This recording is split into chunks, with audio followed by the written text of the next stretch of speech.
All right, welcome to another segment of Beyond the Grassy Knoll. We have with us today Gordon Comstock. Hi. He's been on before, and I've been on his show. And we mutually, I guess, got together around George Orwell, the man, the myth, etc. And I had a chance to read Ian Slater's George Orwell, The Road to Airstrip 1. He's much more in depth about Orwell than I, and most people. And he picked that book up, and he fit that in, I guess, along with the information that he garnered from other books. And I guess somehow, some way, you do find what you believe is probably the most constant thread about what the person was. And with that, Gordon, thanks a lot for coming on. Thanks for having me. All right. Now, how many books do you have, or have you read, that give some kind of exegesis about Orwell's work, and also may look biographically at Orwell or Eric Blair? I've read probably 2 or 3 biographies, and 2 or 3 more of what are, Ian Slater, his book, The Road to Airstrip 1, he admits it's not really a biography, but in some ways it's more than that. It goes into his writing career and his motivations throughout his career, how they changed with each book and whatever career he did. So I've read 2 or 3 of those books that just go into his career and his motivations. And then as far as Orwell's writings himself, I've read all his major novels at least twice each, and his essays I've read at least twice each. The only thing I haven't read there's a book out there called The Lost Writings. I'd like to get that someday. When I discovered him, I want to make this straight. There's one true religion, and you and I are on board with that. But my introduction into Orwell happened when I was around the age of 30, because like most students in high school, especially government schools today, I didn't care, and because they were forcing the book upon me, I tuned out to reading anything by Orwell, even though I was introduced to it. So I didn't remember any of it, but when I decided to go back and be a English teacher... oh, no, not that. Yeah, my late 20s. And I had to... I did this crash course, took this crash course into all the literature that I never really paid attention to before. I was always good at writing and stuff, but I never really paid attention to people who actually wrote books. So at the age, my late 20s, I had to do this crash course. In about 8 months, I just jammed through every audiobook you could ever imagine as far as classic literature that I might be able to teach. I was lucky I had this mindless, repetitious cubicle computer job where I could listen to audiobooks all day. And the librarians, they were just amazed. They would say, "Here he comes again." Who's this guy? I was ordering audiobooks, just, War and Peace, and I'd go through it in 2 days. They just were blown away. Anyway, but when I encountered Orwell, that audiobook, the first time I listened to that, I got the goosebumps, and my whole body did, and it was. I don't think I'm exaggerating when I tell you it was like a spiritual experience. I don't mean like religious or anything. I just mean something that went to my soul, because I could sense that this was a man, the guy who wrote this, he had some kind of special information. To have written that 50, 60 plus years ago, and here was a man who was bleeding on the inside as he wrote it. And subsequently, in learning about his life, I've just confirmed that for myself. The guy was really in dire straits when he wrote that. Are you saying that he was ill? He was very ill, and his whole life had basically collapsed around him. Let me ask you just at this point, hang on to where you're going, if you would. But I had wondered aloud when I did this, what takes the place of the old garage sales. And I was wondering why Orwell, knowing that he was ill and he had tuberculosis, is that true? Yeah, for many years he did, yeah. So he goes off to Jura, which is probably the worst place in the world for someone who's got his problems to go. Yeah. Now, I don't know. Well, here's what I wondered aloud: whether or not he went there because he didn't want to get a knock on the door and a visit, especially since I think he put himself pretty much in the crosshairs with Animal Farm. I wondered if he knew he was running out of time physically, and it didn't really matter where he went. Was seclusion what he yearned for? To that kind of atmosphere, the better to write in.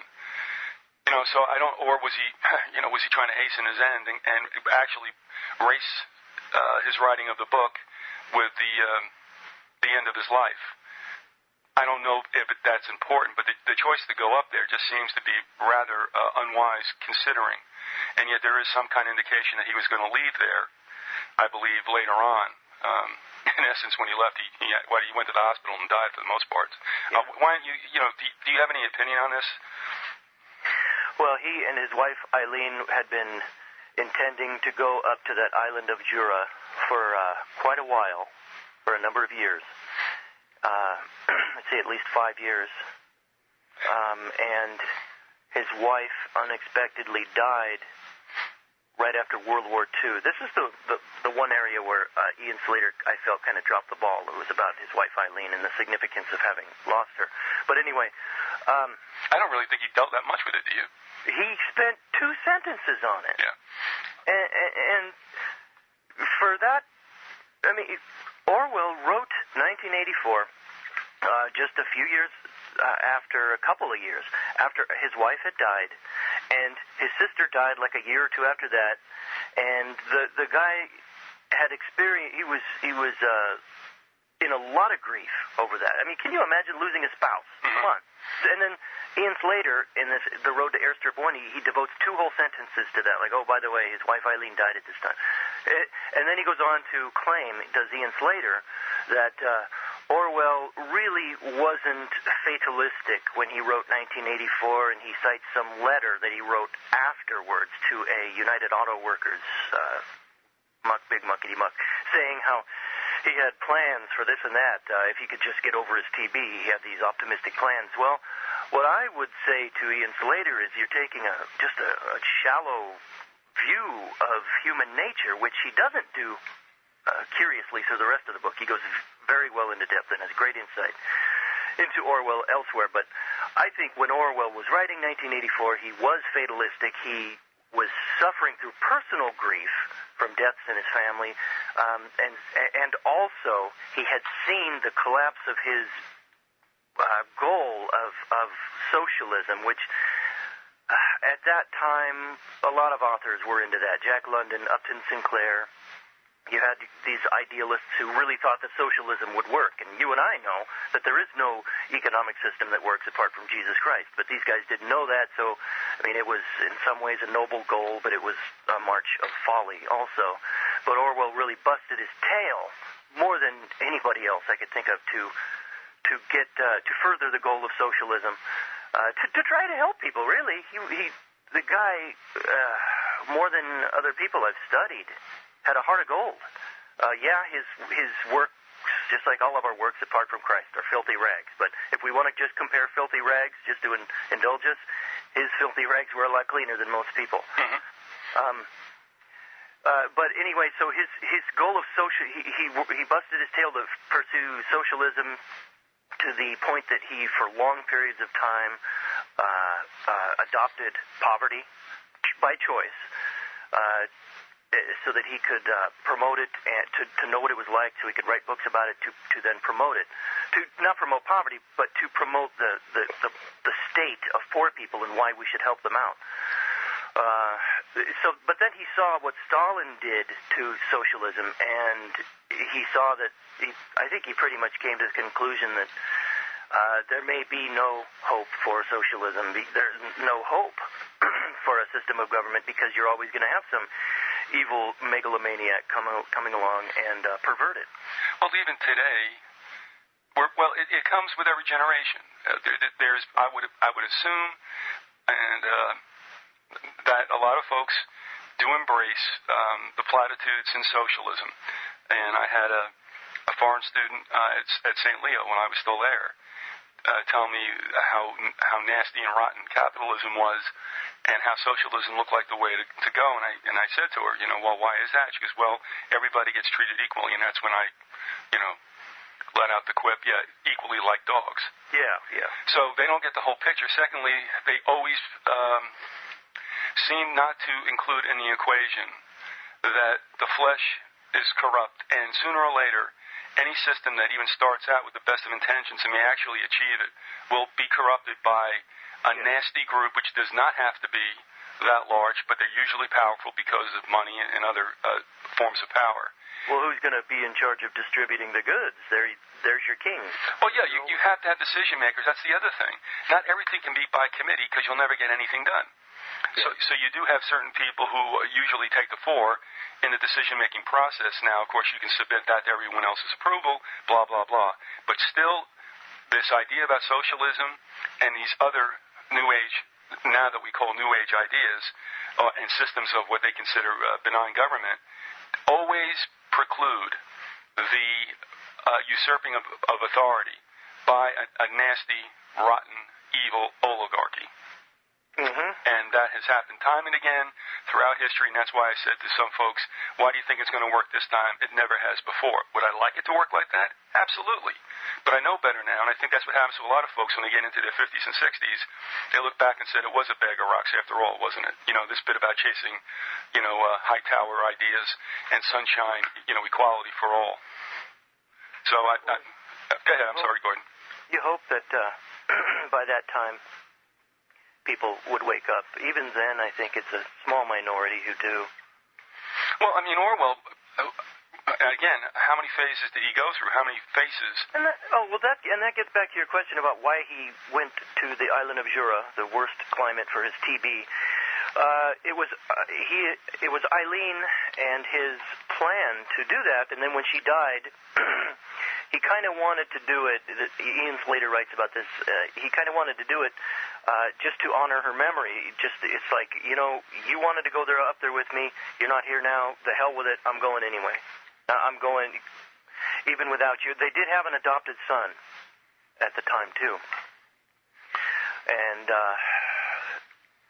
so maybe it wasn't as fatalistic as to why he went there, but on the other hand, he knew his health situation, so maybe it was. I'm saying that he was so grief-stricken personally, and his visions for a better society were shattered. I think during the writing of 1984, it is such a dark book. It is the darkest work of fiction I've ever encountered, and it is legendarily dark. And I think he was fatalistic when he wrote that. I think he was grief-stricken. But then, Slater is probably right, though. I mean, people go through phases. I think Orwell, after he wrote it, even though he was very sick, he could have been more optimistic, and he could have come out of his period of grief. I could see that. But Slater doesn't take that into account, that people do go through phases. Well, I never thought too much about Orwell either. I mean, how many of any of us who have read one or two of his books, and that's usually going to be, if not expressly going to be, Animal Farm in 1984. I mean, how many really of us missing out if they stop there? Oh, wow. Well, I did, but I appreciate what you said, and I believe it's true. But not many of us knew much about him. I can't even remember how my English teacher broke down, the background information before we got into 1984. One of the other things I have to say I feel badly about, but it was the way it was, and that is in my senior year I already knew in the second half of the year that I was going to pass, because we were on a point system, and I'd already knocked that off.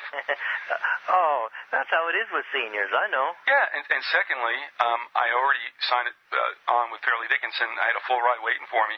And you know what happened is, after 13 years of public education, or at least at that time 12 and a half, I was sick of it. I was sick of everything. I didn't even want to go to college, except they were going to pay for it. And if I didn't go to college, I was going to Vietnam. I hear you. So the thing is, I mean, I missed 1984 really in entirety, and also Brave New World. I was like, get this out of here. And this is an aside. This is the worst of all. Like in the last 2 months, she decides to tackle Chaucer's Tales. Yeah. And I'm like, are you serious? I don't even want to read straight English, let alone Middle English. Not good timing. That wasn't a good plan. No, she was a nice woman, too, and actually one day she gets so upset with me because I was the ringleader of this coterie of, disaffected youth. Yeah. And she said, I go, look, you're a great teacher. You really are. I'm going to tell you right now, I hate this system. I'm sick of it. This is just the time when I've had enough and I want out of here. I know it's a lot. Oh. And she said, you know what she said, though? She goes, okay, I tell you what. Fair enough, I understand. I said, it's not you, Mrs. What was her name? Rushby. I said, not you, Mrs. Rushby. I said, not at all, and I'm sorry. I've been rude to you. I said, but I don't want to hear it anymore. I've had enough. And she understood. She said, okay, I tell you what. You guys go in the back. Keep it down. And what you get is what you get. You understand it? I said, I understand that. And we let it go with that. Good for her. Yeah. You had a really understanding teacher there. Yeah, she was. She was very sentient. And actually to the point where we almost thought we were giving her a nervous breakdown. I mean, we weren't wise guys. We weren't there anymore. Do you know what I mean? We were sitting there, but we weren't there. And it was rude to her. And I understood that. But after that situation occurred, we were good to our word. She was good to her word. And like I said, it's not you. It's not you, it's the system. And I'm sorry, but I've had enough, and I can't apologize for it. The system totally takes away the quest, the adventure of finding your own books you want to read. They force an entire class to read one book at a time. That's not how the process of discovery, of learning, works. No, I mean, we've always had reading lists, and they got a little more liberal, I will admit, as I went through school.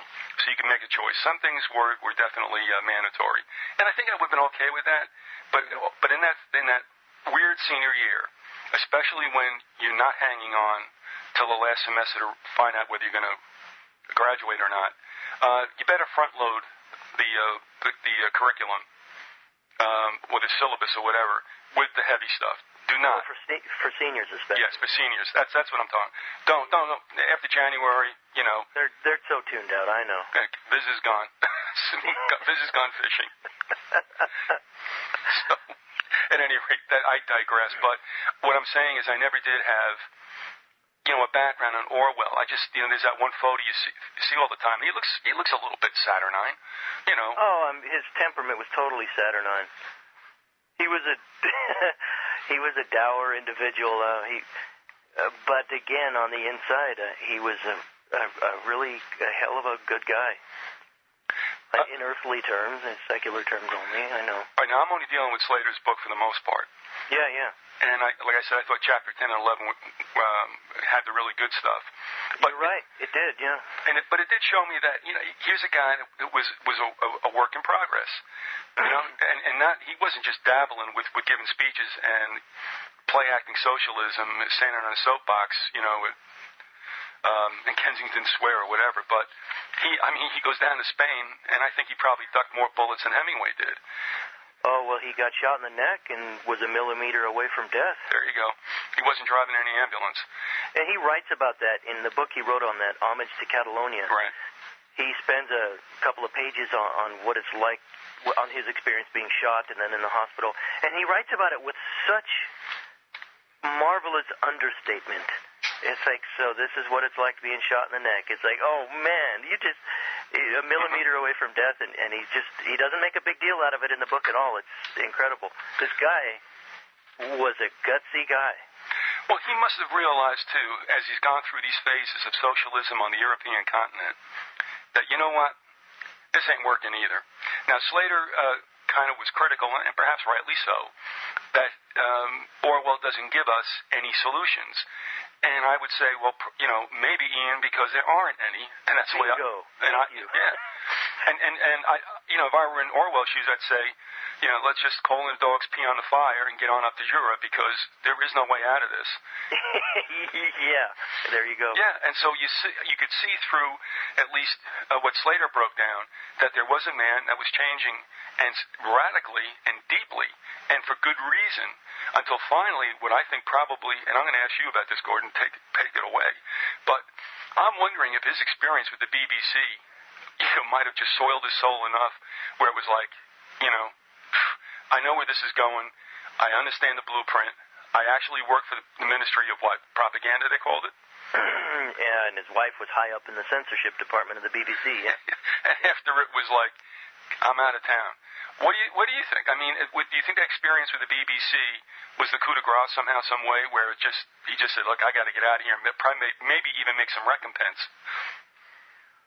It may have been, because his first experience with drastic and obvious media manipulation, media control, was when he volunteered to fight in Spain. Can I give you Sure. a quote from that? Yep. When he went into Spain, he fought on with a band of anarchists, basically, but they were fighting with the other socialist side against Franco. But then, and he was shot in the neck, and he almost died. But when he finally recovered, and then he had to escape. Even after he recovered, the government was after him because his side was losing, and they had become suppressed, and they were being thrown in jail without any trial or anything, and just to rot and die in jail. And so the government was after him, and so he had to. It's an adventure story reading about that in homage to Catalonia, how he barely got out of the country, out of Spain. But when he got back to England, he saw in reading the papers, and I suppose, in Spain he would be reading English papers also, but he saw the deliberate and gross lies in the media. Let me just give you a quote here. Okay, this is Orwell from Homage to Catalonia. Early in life, I had noticed that no event is ever correctly reported in a newspaper. But in Spain, for the first time, I saw newspaper reports which did not bear any relation to the facts. Not even the relationship which is implied in an ordinary lie. I saw great battles reported where there had been no fighting, and complete silence where hundreds of men had been killed. I saw troops who had fought bravely denounced as cowards and traitors, and others who had never seen a shot fired hailed as the heroes of imaginary victories. And I saw newspapers in London retailing these lies, and eager intellectuals building emotional superstructures over events that had never happened.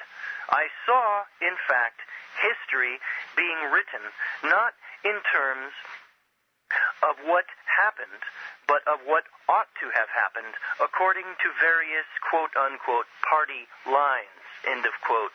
When I read that quote, it just really made me think of the dumbhead Christian Zionists watching Fox News of anything that's happening or not happening in Iraq. But so he saw, because he actually went out and lived this stuff. He was there, and then he was able to come back and see the media reports on it. He saw how grossly deceitful the reporting was. And then during World War II, because he was very traditional, and so he had a patriotic side, and he wanted Britain to win over Hitler, though he was very critical of British rule as well. He recognized that Hitlerian and Stalin rule was much worse. So he wasn't physically able to fight in World War II. So he ended up getting a job broadcasting to India with the BBC, and because he had been a constable in India, as his father had. And he was, I think it did affect him. He wasn't there very long. He walked after a short period. He didn't finish out the war doing that, but he took part in the propaganda during that war, and it didn't sit well with him. It may have been just the last straw, and just like, what, why am I doing this? Right, exactly. How do you look in the mirror? Also, I was trying to find where I got this from, but I can't even begin to trigger some memory of it, so I can go check it out with all the documents I might have. And that is, didn't he also fall out of favor with the Fabian Socialists? Yeah, he wrote a book, The Road to Wagon Pier. Well, first of all, he fell out of favor with just the regular socialists. He the Road to Wagon Pier, where he went and lived as a miner and just in the most squalid conditions. But he did it for, gosh, it was at least 6 months. And the descriptions, he went down in the mines and all of that. He was very critical, though, of socialist intellectuals at the time who thought they had all the answers, and he pointed out how they really didn't. And even his publisher wrote an unprecedented disclaimer at the beginning of the book. And he began to anger socialists from at least that point on, if not before. And the elite, the Fabian socialists, he really, well, let me give you a quote. This is from Slater. Slater writes that it was largely the result of his experience in Spain that Orwell was to view the intellectuals with a deep and permanent suspicion. And that's Ian Slater from that Road to Airstrip 1 book. Orwell had a lot of connections. He knew H.G. Wells. He didn't get along with him, although Slater doesn't write about that, and neither does this W.J. West guy. He knew Maurice Webb and his wife, who were big in the Fabian Socialists, yes. And there is an interesting part in 1984. I think what drew attention to this for me, it's an essay online, and it might have even been Adam Gorightly who wrote it. There's somebody like him, but it might be him. There's nobody like him. Well, you're right. All right, I'm sorry, go ahead. But it's an article about 1984, and it talks about, gosh, I wish I could find it, but and it's online. There's a part in 1984 that to me it always did kind of stick out. It was a little odd. There's a part where Orwell, or the character Winston Smith, who in many ways, of course, is an autobiographical Orwell, he's watching somebody on the telescreen giving a political speech, and the guy has glasses on, and the guy's just parroting this government propaganda. And Winston Smith sees through it, and of course the rest of the people around him don't. But he describes the way the guy's spectacles, when he moves his head up and down, and the lights shine on the spectacles, it looks like he has no eyes because there's no brain in back of it. And the mouth is moving, blah blah blah. And then he goes into this thing where he says there's a term for it. Winston Smith thinks it's called duck speak, and there's a couple of duck references on that page again, talking about that character. And there's nothing else in the book about ducks and blah blah blah. And it's just a weird thing to throw in there. Why ducks? And it might have even been Gorightly, but this person who wrote this essay, it's kind of a stretch, but he says, is this Orwell taking a shot at the webs? Webbed feet, ducks. Yes, indeed. It could very well be. I mean, how else would he couch that in the book? He can't be very direct about it if he's going to criticize these big muckety-mucks and still get his book published. Yeah. So, no, I don't think he got along. He didn't get along with the Fabian Socialists. You don't find a lot, though, about his associations with them in any of the, of course, authorized biographies, just like you don't find hardly anything about his possible ties to MI5 in any of the authorized biographies, but there's all kinds of circumstantial evidence for both. All right, let me stop you there now. With regard to MI5, how strong are the ties that any of the writers make? Well, the one that gets into it the most is this book, The Larger Evils, 1984, The Truth Behind the Satire, by W.J. West. Let me show you what he's got. All right, now, was Orwell ever accused of, shall we say, giving up certain individuals to the state? Yeah, and for being communists. Yes, he did. And right after World War II, And he had some kind of, this is covered in The Larger Evils by W.J. West, he had some kind of a file, that normal file on people who could have been communists or was reputed to be. And it was one of those files, kind of like the Clintons stole, where normal people aren't supposed to have those files. In the Clintons' case, even they weren't supposed to have them. But so he did, that was one sign. He had all kinds of friends who were associated with MI5, or who were, in one case, a guy who was even with MI5. And in The Larger Evils, this W.J. West author talks about the house, the mansion that this guy lived in, not far from Orwell. It kind of matches up with the description of the character O'Brien's house in 1984, as far as the layout of it, and as far as the secrecy and the secret code names that were protocol. And then let's see, Orwell on his death, people going through his belongings. He was found with a revolver, the same kind that MI5 would have had. And, well, it's all circumstantial, but there's not a small amount of it, though. He knew people who were in those circles. And there's one other thing, though, too, in this book. Take this for what it's worth.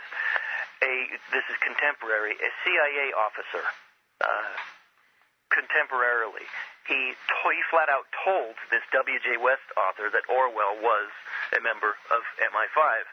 And he didn't, and the author asked him, "Are you sure?"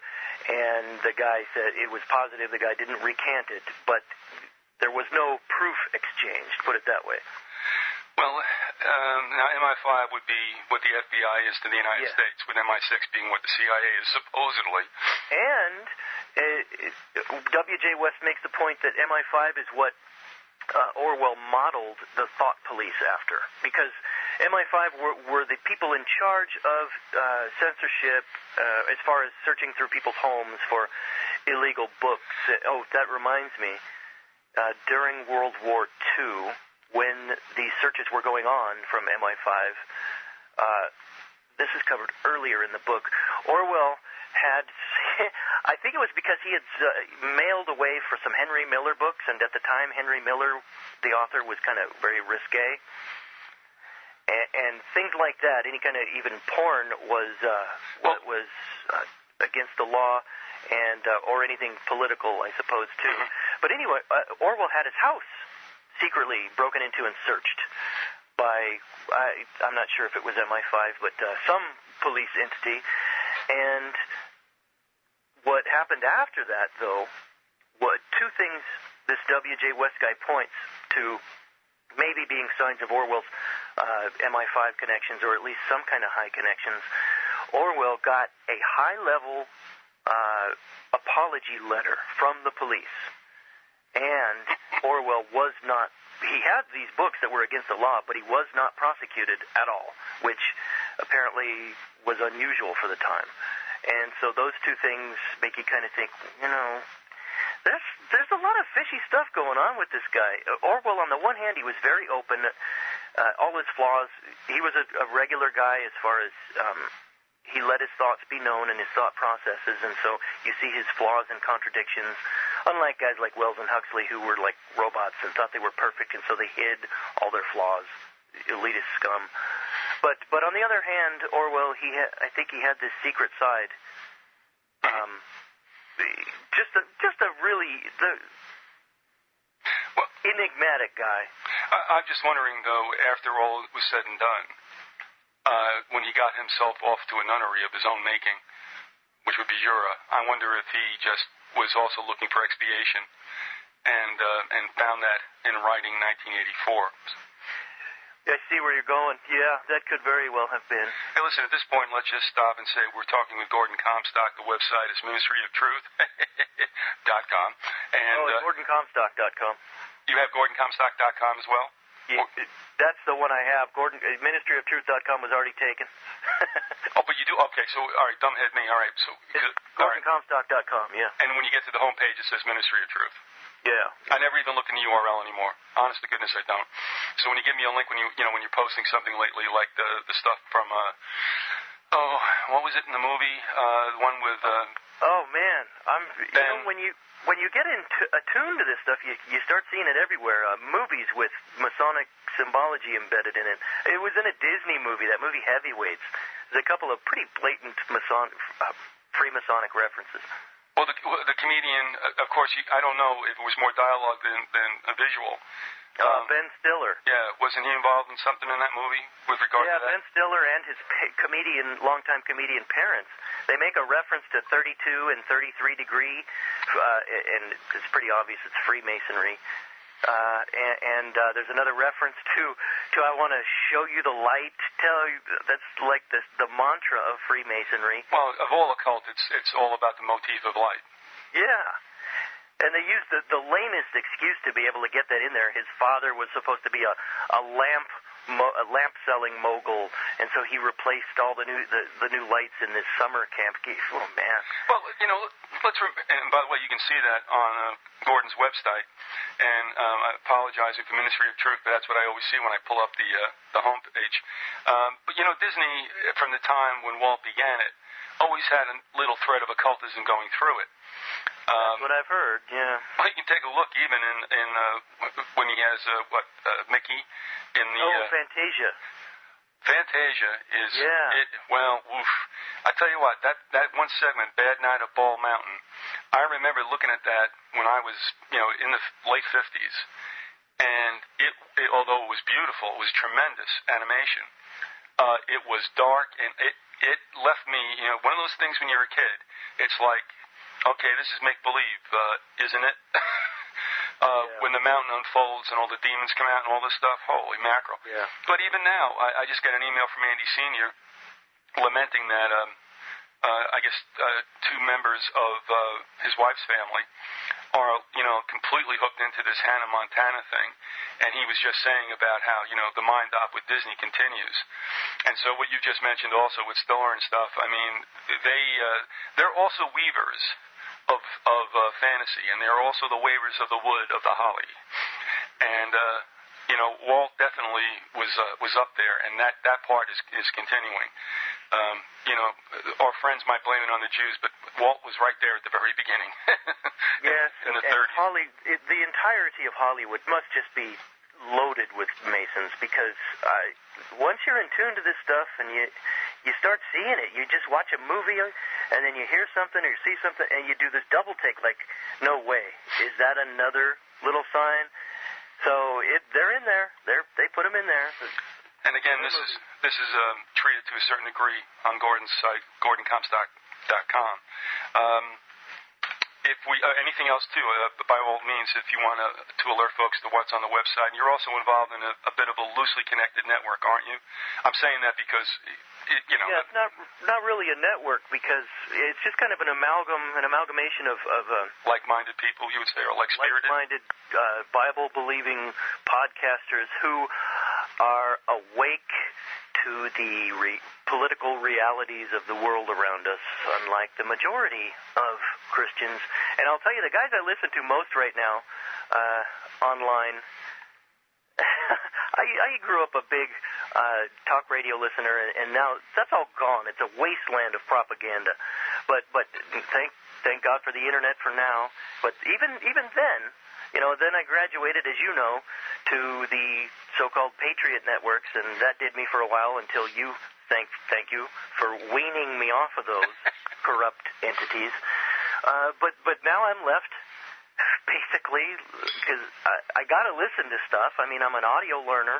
I will listen to the King James Bible, and then if I'm not going to do that, I'm listening to your show.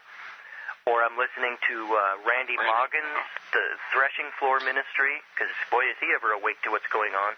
There's another guy in New Jersey. I hope you can have him on your show one day. He's a younger guy, Jack? Frank Lordy. Okay. He was doing SalvationRevelation.com, and now he's kind of He's changing the name, the format of it. But the thing I'm struck with listening to you and Randy and this Frank guy is how much more articulate you guys are than me. There's a little bit of TC in me, and that's an old reference, but you know what I'm talking to. It takes me forever to get my thoughts out. Okay. Well, all those thoughts he does get out. You can find on that website. And what are you doing as far as broadcast schedules? Oh, I'm doing one show a week.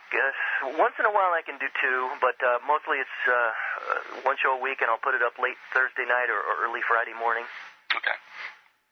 All right. So the audio page is what gets the most hits and what is the heart of the website. I also do book reviews, which need to be better organized. Right now they're organized as far as when I read them, but I'd like to organize them someday categorically, subject-wise.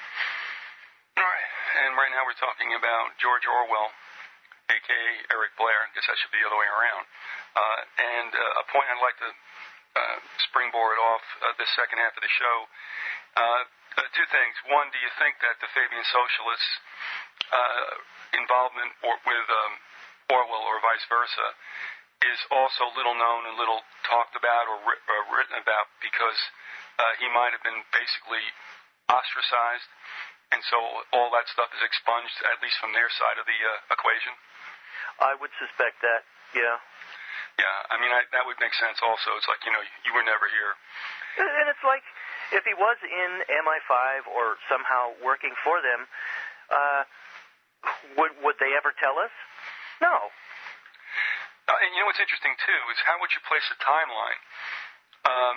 His MI5 involvement, can you put a window on that, what years that might have been?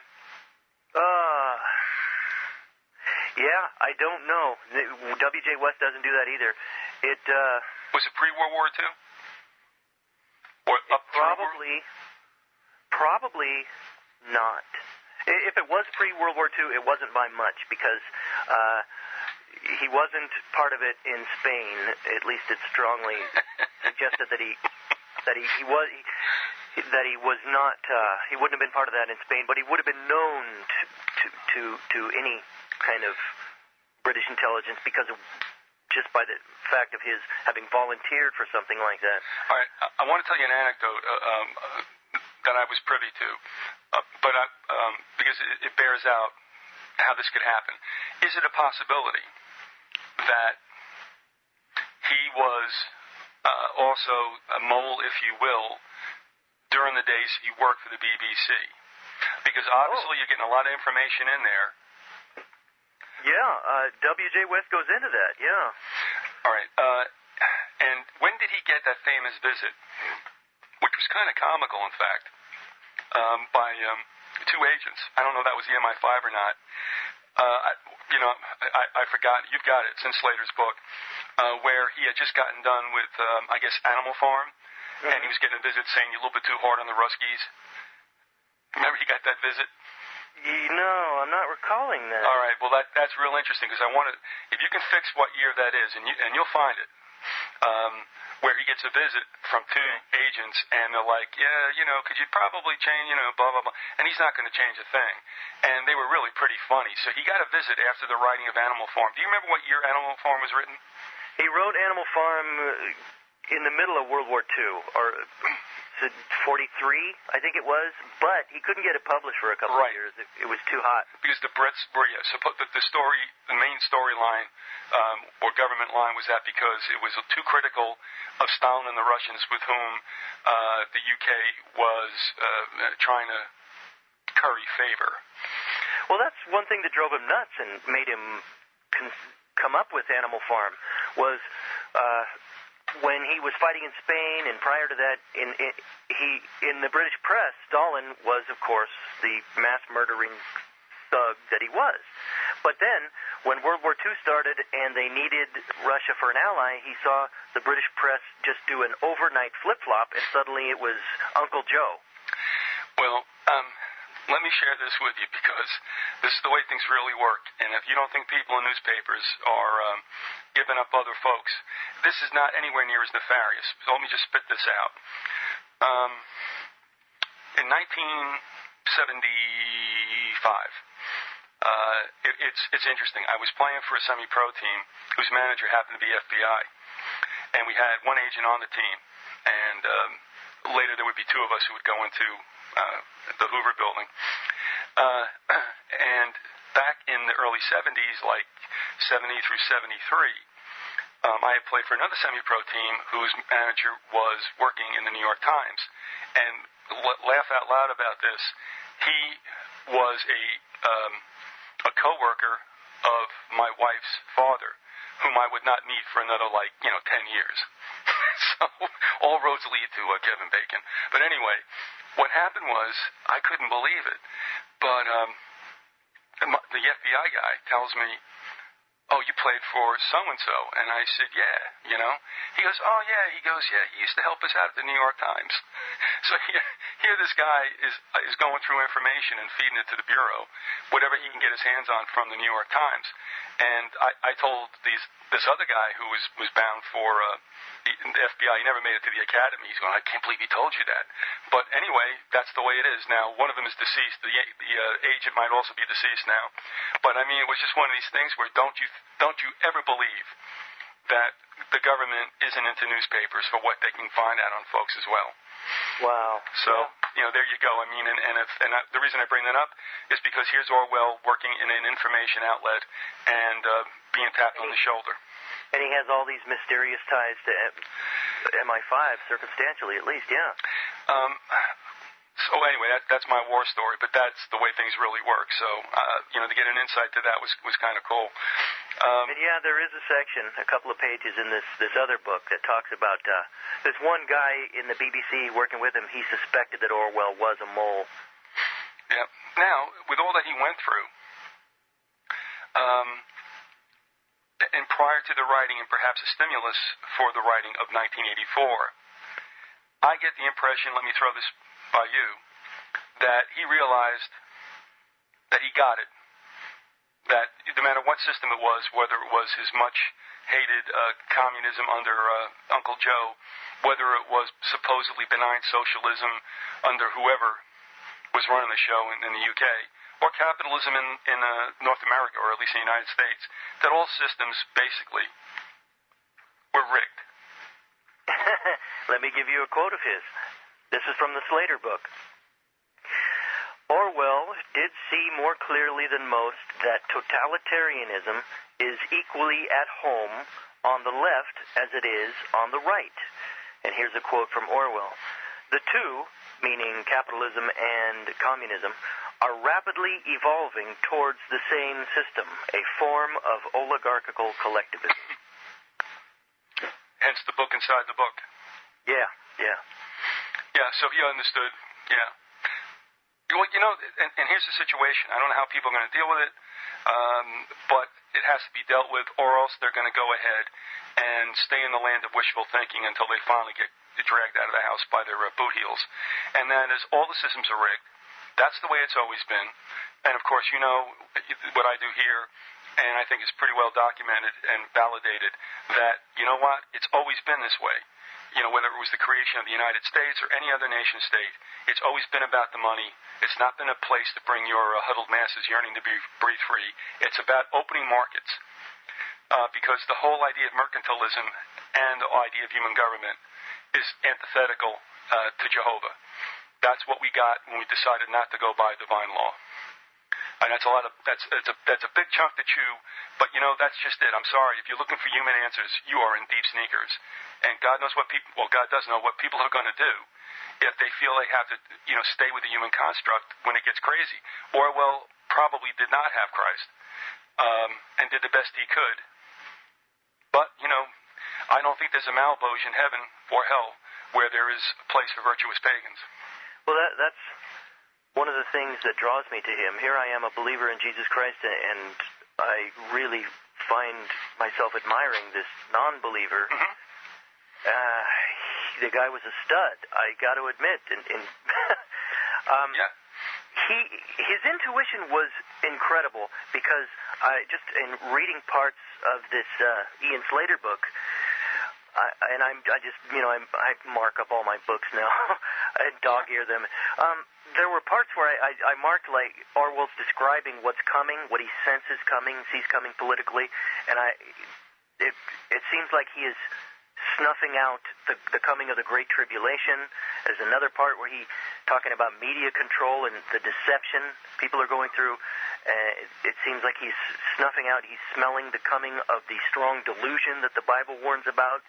So in his non-believing status, he had great intuition as to where the world is going, and it really matches up with what the Bible talks about is coming, and that's really part of what gave me the goosebumps back when I was 30 and introduced myself to 1984 and Orwell's writings.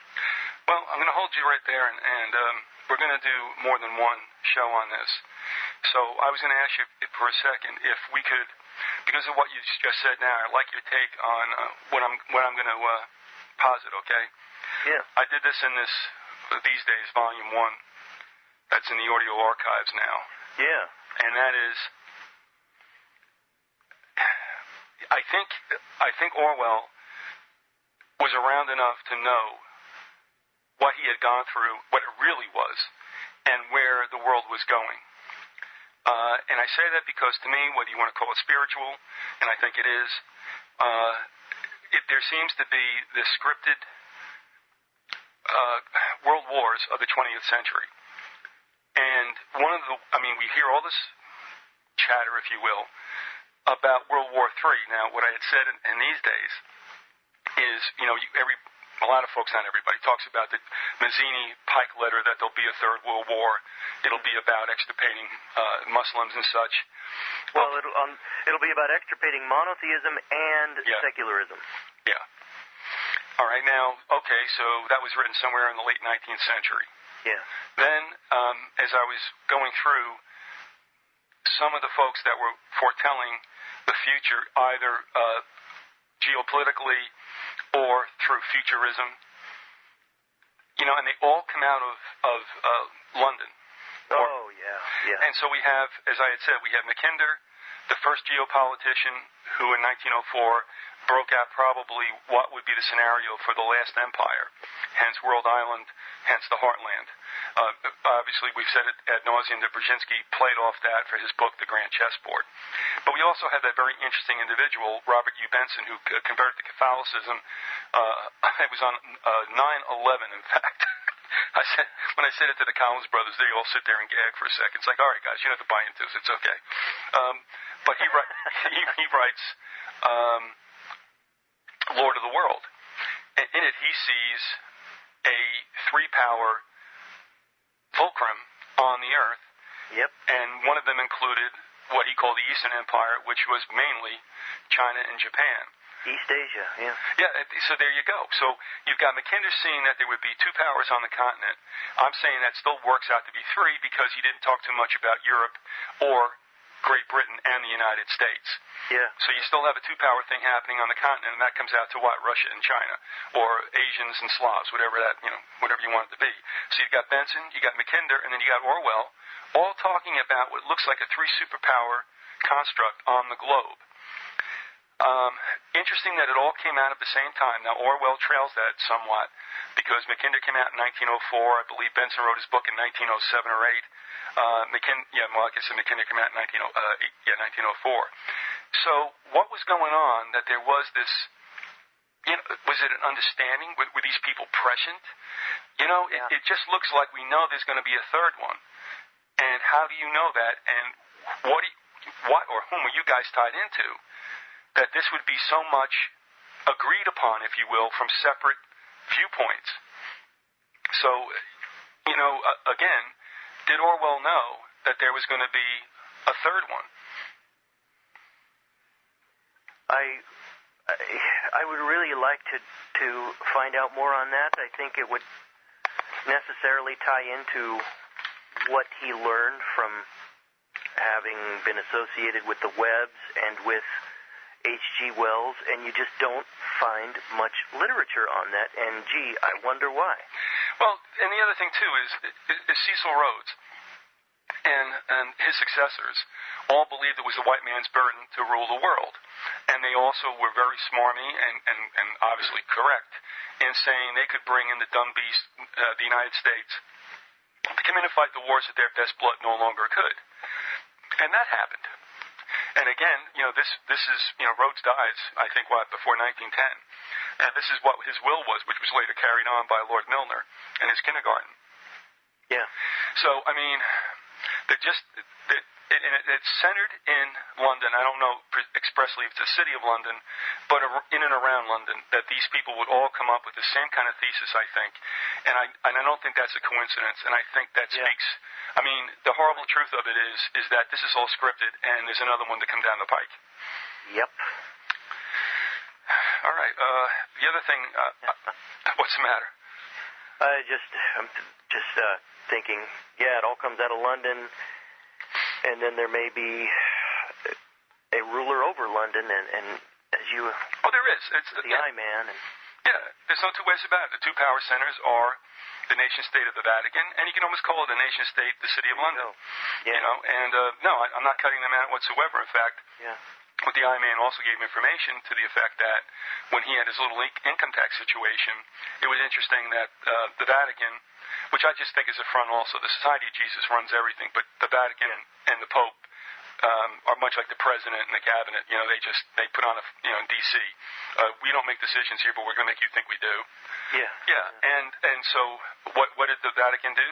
They went to the Attorney General of the United Kingdom to get I-Man out of the income tax system. Now that connection, I don't know how. What do you say about that? Unless somebody's going to say that I-Man's a liar, what do you say if you believe, and you should, that connection is true? The UK or the City of London has been our caretakers. They've been our handlers. They're the intermediary, and that's been going on ever since the Civil War, when finally the old world decided it was time to give us a kick upside the head and bring us into tow. So, a lot to be said, but I think that also shows is they used us as their hitman all through the 20th century. How else can you explain, our military fighting everywhere at all times? Oh, I know, it's exporting freedom to other people. That's right, I forgot. So. The incredible thing to think of is that we may have been raised up all along for that specific purpose. Well, you're preaching to the choir on that one, because that's exactly what I believe. I'm reminded in the Animal Farm by Orwell, when one of the first things that Napoleon, the dictator pig, did when he took over was he kidnapped some puppies and raised them up to be his secret police. And it took quite a while, it took a while for them to be raised up and trained, but boy, as soon as he had them, he just sicked them on everybody, and it's not beyond the pale to think that the rulers in the City of London and their bosses could have raised this country up all along, profiting from it, with the express purpose of being their policemen at a certain point. Well, like I said, from Thunderdome, it reminds you of the Master Blaster Association. Yeah. With the UK being obviously the master and the dumb beast being the blaster, that's us. Tina Turner being the Vatican, maybe? Yeah. No, and we have no problem with that. But anyway, what I'm going to do is I'm going to bring this segment to an end. I know you have a lot more, and we weren't going to try to shoehorn it into a 1-hour show. So what we're going to do is, probably get back together again, if that's okay with you, within a week or two, and do a follow-up. And also, if there's more to be had, I think there is. One thing I'd like to tackle is there's this this mythology among patriots, American so-called patriots, who are not well read. There's a common perception that Orwell was a bad guy, and that's just not true. No, and if he were somehow, some way, he was not. Here's where they get the idea of a bad guy, and that is that Orwell was really saying in his book 1984, this is a great thing that's going to happen to all of us. Yeah. And that's not the case. It was fully a warning, and that argument that later goes on, was it a warning, was it a prophecy? And I'm saying, well, what's the difference in a sense? A warning becomes a prophecy if it isn't heeded. Or even if it is heeded, if you can't turn it back, it will come into reality. And so, yes, that whole bad idea. I mean, remember something, too. I mean, my whole life in back of that book, I mean, I was at parties when I was like 5, 6 years old with my parents, you know, and people were always talking about Big Brother and laughing, oh, Big Brother, oh, you got to watch out, Big Brother. But that went on for decades. There wasn't a decade of my being aware that I hadn't heard that used, you know, as cocktail language, if you know what I'm saying, you know, suburban cocktail language. Oh, Big Brother. And it's like, you idiots, it's here, and they're still saying, oh, Big Brother. Holy mackerel. You know, it was one thing and it was far off in the distance, you know, in 50s and 60s. But, man, I mean, with Homeland Security and all this stuff, it's right in your laps, and people are still saying, oh, watch out, it could be Big Brother. Well, if it quacks like one, quacks like one, it's a whip. No, it's a duck. So, anyway, free association there at the end there, big guy. Okay. No, it's all around us. That's the blueprint. 1984 is the blueprint for what's all around us now. And your point's well taken about patriots and such, and thinking that's the case. But of course, you know, they're brainwashed also either, you know, inadvertently or advertently by talk show hosts who are now working up the whole fear thing and the martial law any day now and the police state and all this other stuff. And so, of course, that falls right into it.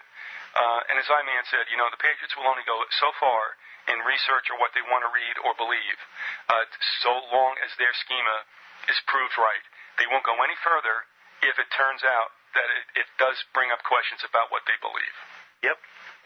And obviously, the two worst purveyors of this crap are RBN and GCN, and we the people are another one too. I mean, it's, you know, every time somebody sends me an audio file, excuse me, I just nearly hurled, about how we're going to take the country back, it's like, yeah, all right. What country was that, by the way? Alrighty. All right, listen, that's it. Thanks a lot for spending some time with us, and we'll work up a second part. I know you got a lot of information in one part and a lot of quotes, a lot of salient quotes, and, you know, I hope you come back and we can do this at your convenience. I hope your schedule lightens up a little bit. That may not be the case, but thanks for taking this time now. Well, thanks for having me, Biz. Okay, we'll see you later. Okay, God bless. Bye-bye. Bye-bye.